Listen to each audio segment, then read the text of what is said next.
Breaking na breaking news mga kababayan. Nako po, Raffy Tulfo, gustong magpasikat, gustong pumapel.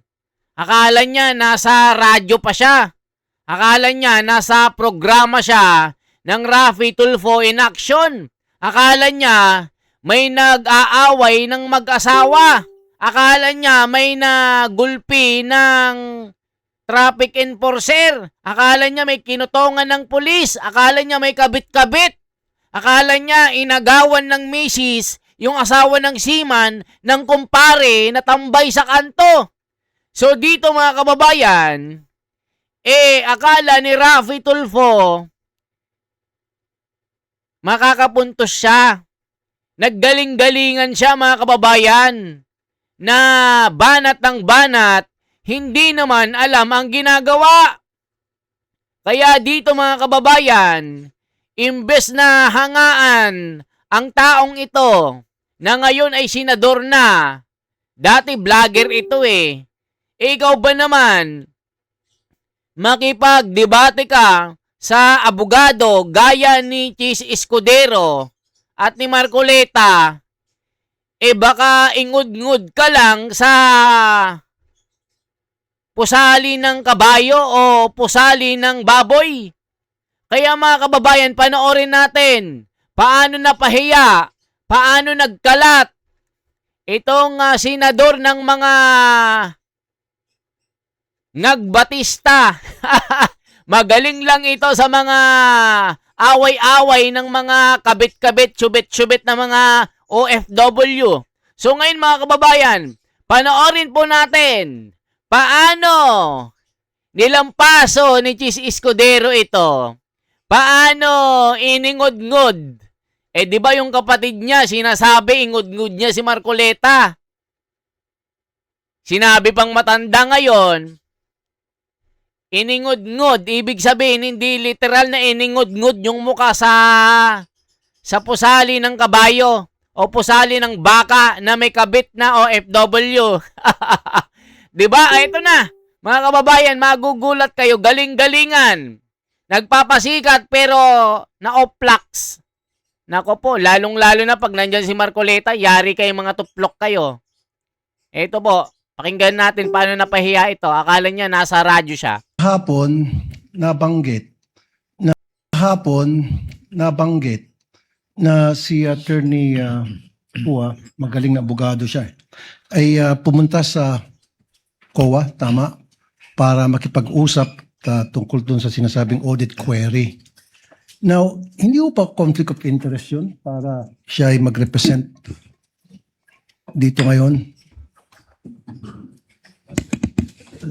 sa natin, pinag-uusapang confidential funds when in fact, siya mismo pumunta doon sa COA office para makipag-usap sa kanila. Dito pa lang mga kababayan, talagang gusto na niyang mawala si Attorney Michael Pua. Kasi nga, isa po ito sa mga star ng depensa ni Sara Duterte. Tila gusto nilang ma-impeach din yung abogado ni Sara. Sabi ng mga komento, ang bobo! Paano ka naging senador dyan? Paano ka ba nanalo? Dahil sa subscriber mo? Di ba pinagyayabang niya yung subscriber niya na 32 million na. Di ba mga kababayan?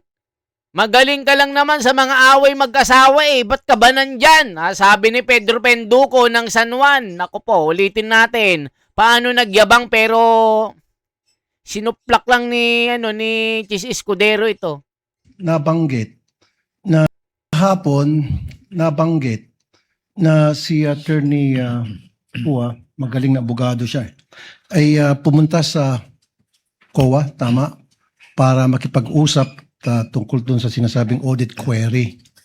Now, hindi po pa conflict of interest yun para siya ay mag-represent dito ngayon sa natin, pinag-uusapang confidential funds when in fact, siya mismo pumunta doon sa COA office para makipag-usap sa kanila. What do you think, Mr. Presiding Officer? The respondent in this case, Senator Judge Tulfo, is the Honorable Vice President Sara Zimmerman Duterte. Attorney Poa, although he served under the office of the Vice President, I believe, and even under DepEd, is not a named respondent to this case, and in fact is one of the lawyers, as you can see, of the respondent. There is no, I believe there is no conflict with respect to that, given that he is not the one in trial in this case. Okay, I rest my case, Mr. Presiding Officer. Ngayon, pwede nang Pwede nang simulan ni Anika. yung oras. Yes. Mr. Wahab, O, yan mga kababayan, galing-galingan. Uy, mag-vlog ka na nga lang. Pumunta ka na sa Rafi Tulfo in action. Kayo ng kapatid mong si Tuplok. Ang galing-galing nyo pag-away mag-asawa. Mga kabit ni chairman at ni kapitan. Binugbog ni kagawad. Binugbog ni security guard. Yung mga nawalan ng lisensya. Yung mga naipit sa trapiko, doon lang kayo magaling. Magsilayas nga kayo. Yan ang sabi ni Sabas Galotera. Nanonood habang nagdadrive ng 10-wheeler. Nakakabwisit ka. Sabi niyo, galit na galit. Sabi naman na Ma'am Mirna Aura, ba't nandyan yan? Lumayas, layas. Galing-galingan ka lang eh. Pasikat ka. Ilang maleta ba? Aba, galit na galit si Ma'am Mirna Aura. Grabe yan, no? Ang talino talaga ni Chis Escudero. Hindi nila mahawakan sa leeg ito. Kaya dito, suplak ito, mga kababayan. Talagang galing-galingan pero wala oplax. O eto pa yung pasabog natin, mga kababayan ko. Tignan natin yung buong video. Talagang naiyak na lang itong si Tuplok na ito. Ito po mga kababayan ko. Panoorin nyo. Paano nangyari? Tignan nyo mga kababayan ha. Ito yung buong video. Paano nagulpi ito. I-check natin. Ito po yung video na ikagugulat nyo na gulpi di sarado ito. Mga kababayan. Paano nagkaroon ng mga ganitong senador? Hindi naman marurunong. 'Di ba dapat parang Chis Escudero lang? 'Di ba mga kababayan ko, parang Chis Escudero na magaling. Hindi parang Rapi Tulfo na walang alam. Paano ba nanalo ito? 'Di ba dati nung nasa radyo sila, talagang idol ng bayan. Nirerespeto. Pinupuri. Ngayon, dinuduroan sa muka. Kasi nga, mga kababayan, nawala sa focus. Talagang, parang mga vlogger, yung mga utak, mas magagaling pa kami. Kayo, nung naging politiko, naging bobo na. Ano yun? Nahawaan ng sistema? Naku po, mga kababayan, panoorin natin ang pasabog na ito. Rafi, you may proceed, sir, when you're ready. You have 2 minutes, sir. wag muna, Mr. Presiding Officer, point of order lamang muna to. Yes, what is your point of order, Honorable Tulfo? Kasi kahapon, nabanggit na si Attorney Pua, magaling na abogado siya, ay pumunta sa COA, tama, para makipag-usap tungkol doon sa sinasabing audit. Dito mga kababayan, inirereklamo pala ni Rapi Tuplok itong si Michael Pua na depensa ni Sara. May point of order pa. Parang din yung kapatid niyang Tuplok na ito. Ad hominem yung bendalo na laging gulpi sarado ni Marcoleta at ni Chis Escudero. O eto mga kababayan, inirereklamo pala bakit si Michael Pua ang abogado ni Sara, bakit nagpunta sa COA. Nako po, yari nang nagluto ng pusit. Rafi, you may proceed, sir, when you're ready. You have 2 minutes, sir. Wag muna, Mr. Presiding Officer, point of order lamang muna to. Yes, what is your point of order, Honorable Tulfo? Kasi kahapon, nabanggit na si Attorney Pua, magaling na abogado siya, ay pumunta sa COA, tama, para makipag-usap tungkol doon sa sinasabing audit query. Now, hindi mo pa conflict of interest yun para siya ay mag-represent dito ngayon sa ano natin, pinag-uusapang confidential funds when in fact, siya mismo pumunta doon sa COA office para makipag-usap sa kanila. What do you think, Mr. Presiding Officer? The respondent in this case, Senator Judge Tulfo, is the Honorable Vice President, Sara Zimmerman Duterte. Attorney Poa, although he served under the office of the Vice President, I believe, and even under DepEd, is not a named respondent to this case. And in fact, is one of the lawyers, as you can see, of the respondent. There is no, I believe there is no conflict with respect to that, given that he is not the one in trial in this case. Okay, I rest my case, Mr. Presiding Officer. Ngayon, Ngayon, nabuljak ka. Wala ka kasing alam eh. Banat ka ng banat. Akala mo kasi merong nag-aaway na mag-asawa. Dapat dun ka lang. Dapat sa barangay tanod ka lang. Dun ka lang sa barangay. Ba't ka naging senador? Abogado na batikan yung kadibate mo. Ba't mo nirereklamo na abogado ni Sara? Itong si Michael Pua. Conflict of interest. Point of order. Baka point of order, di mo pa alam. Sabi nga ni Junjun, no? May utak ba yan? Nasaan ang bayat? Ay, naku, tuplok. Doon ka na nga sa radyo mo. Sa Raffy Tulfo in Action. Dati banat kayo ng banat. Pinupuri nyo si Duterte ngayon. Kumain ng ebak. Nako po, yan ang sabi ni San Nicolas Pedro ng Batangas. Nako po, alae, ba't ganyan ang mga senador na yan? Alae! Na maleta. Ay nako, yan ang sabi ng mga komento. ngayon, pwede nang simulan ni Anika. yung oras. Yes. Mr. Witness, bukod sa OVP at saka DepEd, we're talking about confidential funds. Meron pa ba ibang ahensya ng pamahalaan na inaudit nyo ang kanilang confidential funds? Based on the GAA po, meron may mga other agencies na may allotment for confidential fund. Kaya nga, meron kayong mga na-audit. Yes po, Your Honor. At dito sa mga ahensyang na-audit ninyo, magkapareho bang utilization nila ng confidential funds sa OVP, DepEd under BP Sara and those agencies na inaudit nyo? Yung utilization naman po ng confidential fund ay separate and distinct for every agency since yung kanilang utilization ay based on their mandate or operations. Okay. Sila ba'y gumamit ng mga aliases, gumamit ng mga pangalan chichirya, etc.? Yan Para po sa ay kanilang mga informants? yan po ay hindi ko na ang alam ko po ay hindi ko po ma-determine based on the documents submitted since hindi naman po naka-indicate dun sa kanilang submission na yung mga pangalan na nandun ay aliases or not. Okay.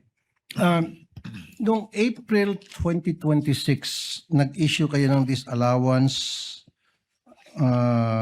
sa OBP and its officers para at the same time ipinasusoli nyo yung parte ng confidential funds.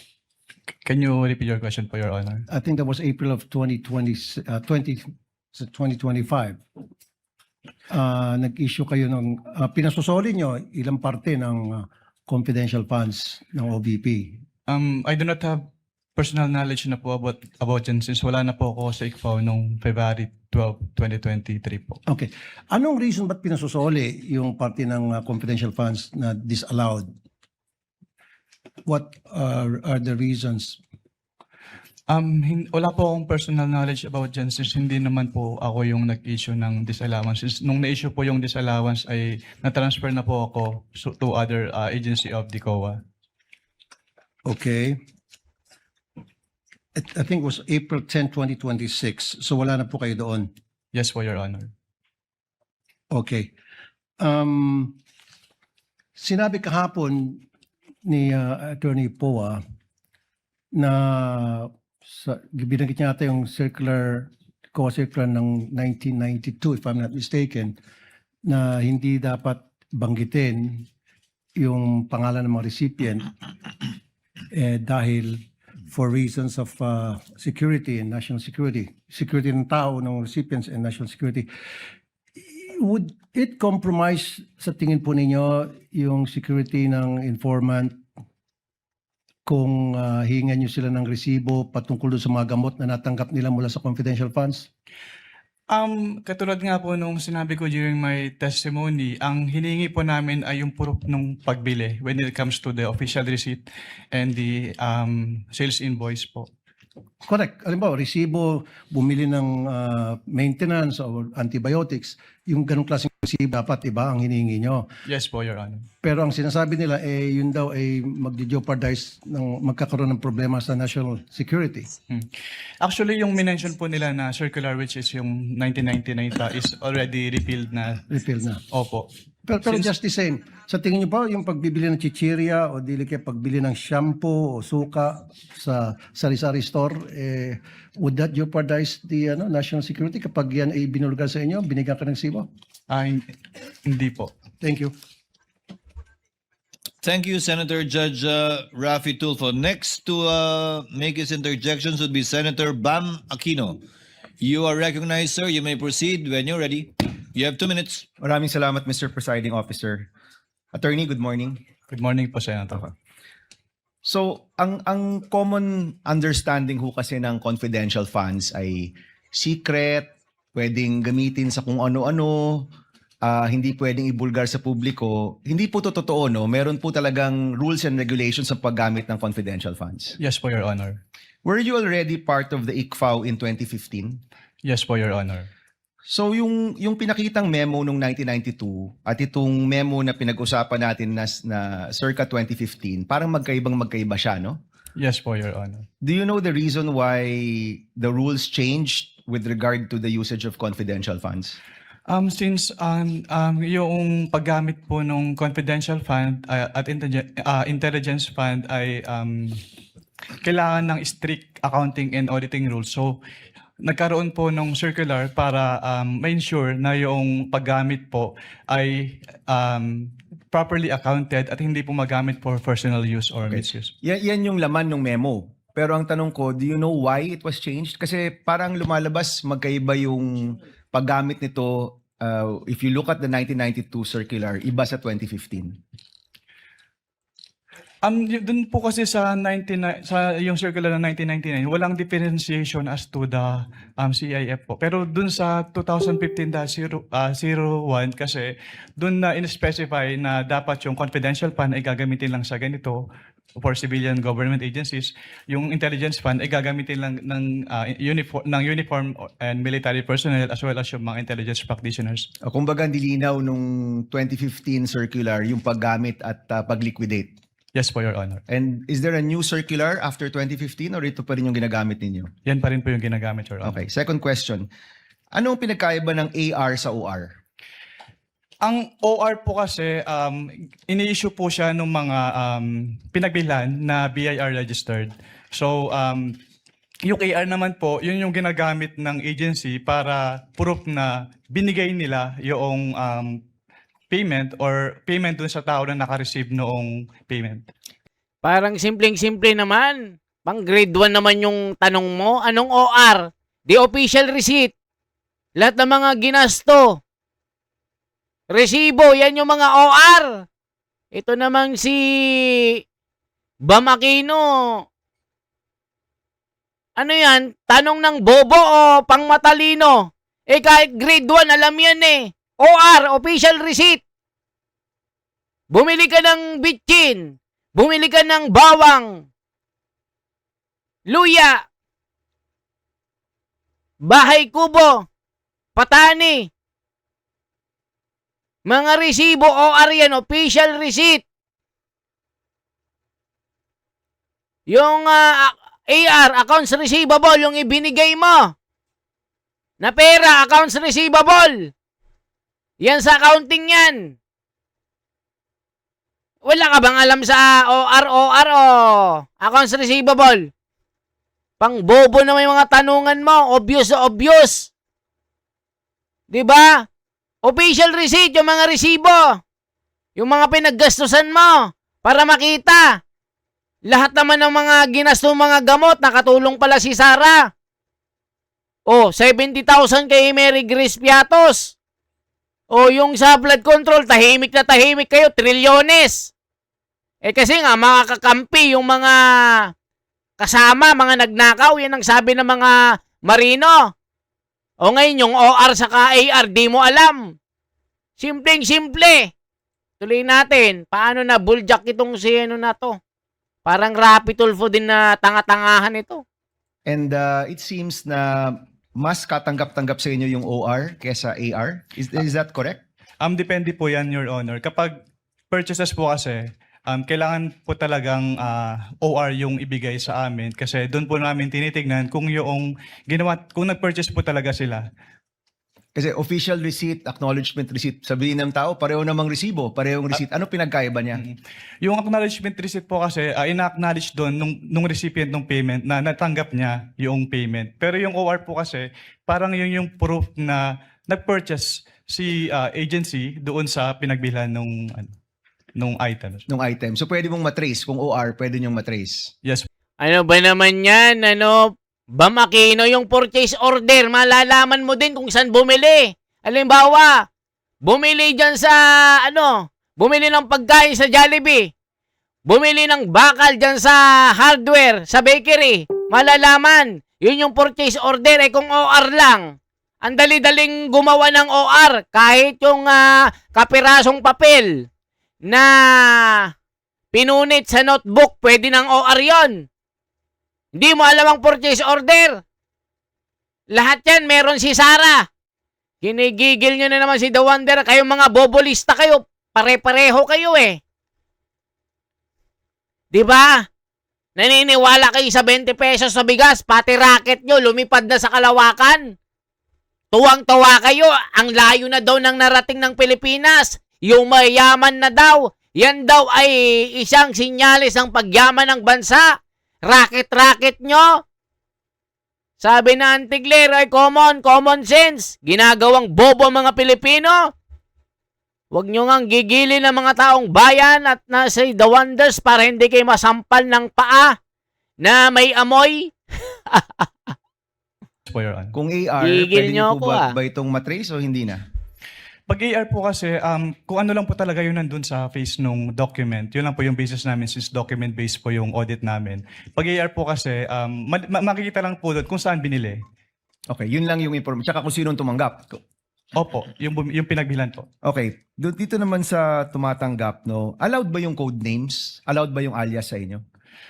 Based on the provision of the joint circular, it is neither allowed nor prohibited po since silent po yung joint circular as to that. Is that as of 2015 or even in previous liquidation of confidential funds? Wala. Based on my recollection po, even yung dating circulars po, buhat nung nag-assume po ako sa ICFA, wala naman pong provision as to the use of aliases. So bawal ang paggamit ng alias. The circular is silent po. Okay. Para sa inyo, kung alias, yung paggamit ng alias ay bawal, so hindi importante kung may ibang tao ito, totoong tao ba to, basta yung pangalan na binigay sa inyo, ang expectation nyo, totoong tao yan. Based on that, kasi ang katulad nga po ng sinabi ko, document-based po kami, so wala po kaming way to determine if this is an alias or not po. Oh, but in general, ang tinatanggap yung dokumento, dapat totoong tao. Yes po, Your Honor. Okay, next. Did you have any, napag-usapan nyo kahapon yung dealings nyo with OVP nung lumabas na or malapit nang lumabas yung AOM? Previous to that, meron ka bang dealings with OVP? Wala na po, Your Honor. So walang kumausap sa inyo, walang nagtanong kung paano to dapat i-liquidate apart from the meeting which included Attorney Poa. Wala na po akong maalala, Your Honor. Okay. Last question lang, Mr. Presiding Officer. Please wind up. Yung notice, yung AOM, ibig sabihin yan, may chance pa kayong i-correct, di ba? Yes po, Your Honor. Pag notice of disallowance na, may chance pa ba yung i-correct o naniningil na? Actually, the moment that we issue notice of disallowance, ni-require na po yung accountable officers to restitute po yung amount And to involved. your knowledge, is there a notice of disallowance for the OVP and DepEd funds? Wala po akong personal knowledge, pero nakita ko po sa news po, so I was made aware na may ending na po yung OVP 2022. So may notice of disallowance na ang OVP for the 500 million pesos. For 125 million pesos po for the fourth quarter of 2022. So sinisingil na yan kay Vice President Duterte. Yes po, Your Honor. Okay, thank you, Mr. President. Ayan mga kababayan ko. Nako, nagtanga-tangahan na naman itong si Bam Aquino at Raffy Tulfo. O tignan natin yung mga galit na mga nagkokomento. Pang mag-asawa ka lang, robust. Nako po, sabi ni Lord Beneranda. Pahiya si Tulpok. Nako po mga kababayan. Pahiya si Robust. Nako po, Stanley. Nagmamagaling, akala niya nasa radyo siya. Nako po. Ang laging bukas ng bibig nitong ni Raffy Tulfo, common sense.